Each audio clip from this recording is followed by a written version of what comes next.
a gente tem que entender o que é margem equatorial, o que é a tal Amazônia Azul, né? O próprio nome é sugestivo. É uma costa litorânea que fica em torno de 200, um pouco menos, um pouco mais, vai depender da região litorânea, mas uma média de 200 quilômetros de raio de distância, né, da nossa costa, de fato. E é uma região que apenas o Brasil pode explorar. Isso é um ponto muito importante. É uma região de território brasileiro, pertencente ao território brasileiro. Para quem não sabe, o nosso poder de influência vai até 300 quilômetros do fim do nosso raio, né, do nosso território da costa oceânica. Tanto é que quando a gente olha os mapas, ele tem uma coloração diferente desse raio de 300 quilômetros, né, que ele vai circundando os países, porque mostra que o que tem ali de subsolo, o que tem de mar, de água, de peixes, tudo não pode ser explorado. Nenhum navio de fora pode pescar dentro dessas águas. Isso. E é até por isso que, né, um estado bem desenvolvido, bem organizado, ele tem seus 3 poderes muito claros e também tem suas 3 forças, né? A força aérea, aeronáutica, a força marinha, né, e a força terrestre, que seria o exército. Então, a marinha, né, digamos assim, é quem defende, né, o nosso território via mar, justamente nessa região. Guarda costeira, né? A guarda costeira. E aí, onde eu quero chegar? O nome Amazônia, a Amazônia Azul, ele é interessante e sugestivo. Mário, existe Amazônia dentro de todo esse território? Depende da perspectiva geológica, né? Mas a gente pode chamar assim. A gente pode chamar, inclusive, que o território brasileiro, ele compõe a Amazônia. Aliás, o território sul-americano, digamos que na questão de biodiversidade, o item mais poderoso e valoroso é a Amazônia. E ela dá esse nome a toda essa região que compõe a região norte, a costa da região norte do Brasil até o Rio Grande do Norte, ou seja, uma boa parte do Nordeste. E essa região foi descoberta de maneira, entre aspas, recente, a existência de muitos reservatórios. E aí é interessante que esses reservatórios, já vou fazer uma desmistificação, mas muitos reservatórios de petróleo.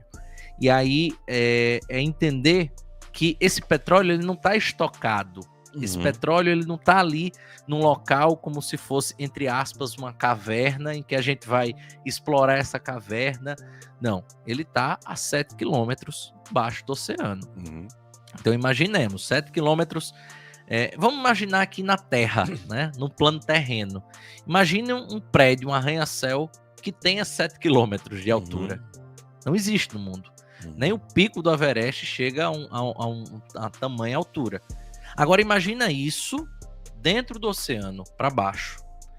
Para quem não sabe, a pressão atmosférica, por exemplo, do espaço, ela se difere para a pressão atmosférica da Terra, né, de onde a gente está, em apenas uma pressão atmosférica. Apenas um. Tá. E mesmo assim, é muito complexo para o ser humano sobreviver naquela região. A cada 100 metros, Nélio, nós temos uma variação de uma pressão... centenas de pressões atmosféricas. Agora você multiplica isso por 70, por 700, até chegar a 7 quilômetros. Eu digo isso quando a gente vai mergulhar, que a gente sente essa pressão no vidro, né? Quanto mais você desce, mais você sente essa compressão. Exatamente, é uma compressão gigantesca. Tanto é que nós tivemos o caso no ano passado não é submarino, submersivo, né, que foi a 300 metros de baixo e explodiu. Colapsou. Ele implodiu. Ele foi amassado com uma lata de cerveja que você pega na mão e amassa. Foi bem isso. Exatamente. Então imaginemos tudo isso. Para explorar isso, o Brasil levou décadas. Para quem não sabe, a exploração de petróleo brasileira, ela começou de uma maneira mais assídua, mais forte, a partir da criação da Petrobras na década de 50. Sim. Mas existia exploração de petróleo já 100 anos antes, de uma maneira muito rudimentar e artesanal. Monteiro Lobato, né, um dos maiores escritores do Brasil, ele era um grande entusiasta da criação da Petrobras, da criação de uma empresa que explorasse o petróleo, e ele tem até um conto muito bacana chamado Quero Ajudar o Brasil, escrito em 1938, que ele já relata a importância do Brasil e atrás daquilo que pertencia a ele, que era o petróleo. Né? E é interessante porque o Brasil ele inicia com mais força nessa década de 50 e em 2006, 50 e poucos anos depois, o Brasil começa a explorar de maneira também ainda muito rudimentar, agora um rudimentar completamente tecnológico, mas ainda rudimentar, começa a iniciar a busca por petróleo no tal pré-sal. E aí é onde eu quero chegar. Foi esse pré-sal que em 2006 começou a ser vasculhado, testado, extraído, e a partir de 2008 começou a ser explorado no Brasil de fato, que fez com que a gente tivesse, enfim, a questão da autossuficiência em petróleo. E aí eu queria, Nélio, que você me ajudasse a explicar para essa audiência o significado dessa autossuficiência em petróleo. O que acontece, só para voltar um pouquinho aqui no tempo no professor Mário, o petróleo no Brasil surgiu na Bahia, sobrenadante nas águas lá, alguém viu um betume lá e disse, não é nada isso, mas passou-se vários anos sem ninguém mexer nesse negócio, mas sabia que tinha, mas não sabia quanto. E a Bahia foi no Monteiro Lobato começou nem o que era. Nem o que era, nem né? o que era.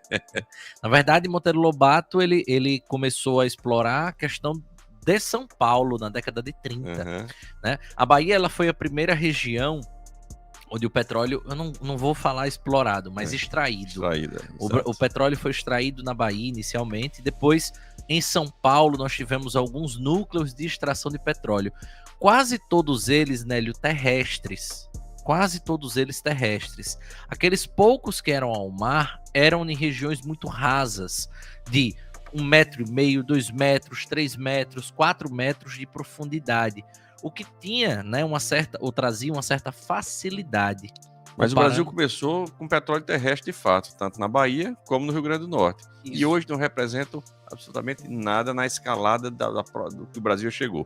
Mas vamos lá, vamos à resposta que você perguntou, autossuficiência. O Brasil, ele produz 3,4 milhões de barris, né, dia, e ele consome 2,2. Então ele tem uma diferença de produção bem maior do que a de consumo. A gente está falando da parte de prospecção, da parte de produção, não é de refino. Isso. O Brasil, e se ele é autossuficiente, se ele produz muito mais do que a sua necessidade de consumo, porque o Brasil importa. Aí vem o outro lado das refinarias.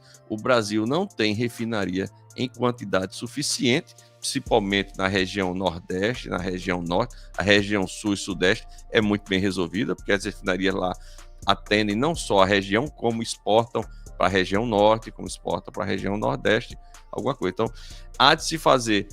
Mas por que não se fazem mais refinarias na região Norte e Nordeste?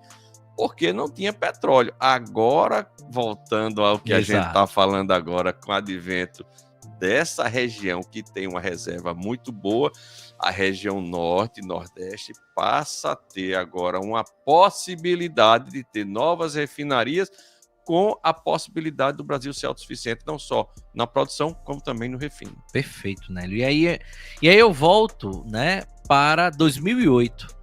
Quando o Brasil começa a extrair petróleo de bacias na região Sudeste, mais precisamente no litoral fluminense, né, aquele litoral do Rio de Janeiro, nós tivemos uma discussão gigantesca sobre os tributos e os royalties.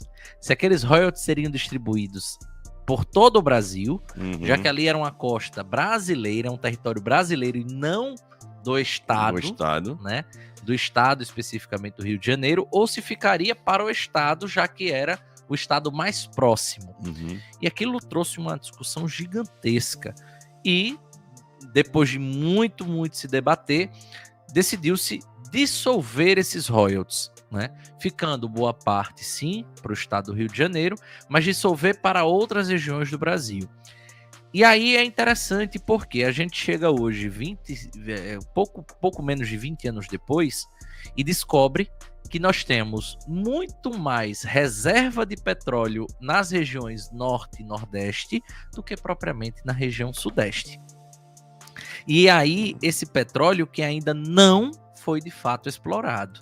Né? O ouro tá lá. Tá guardado. Só que, exato.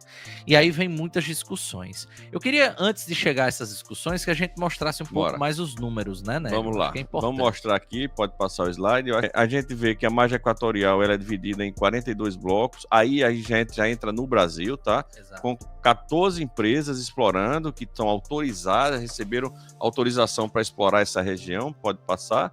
A região, ela tá bem aí, ó, tem campos aí que estão aqui 500, a distância no primeiro campo fica a 500 quilômetros da Foz, ali, que é o grande...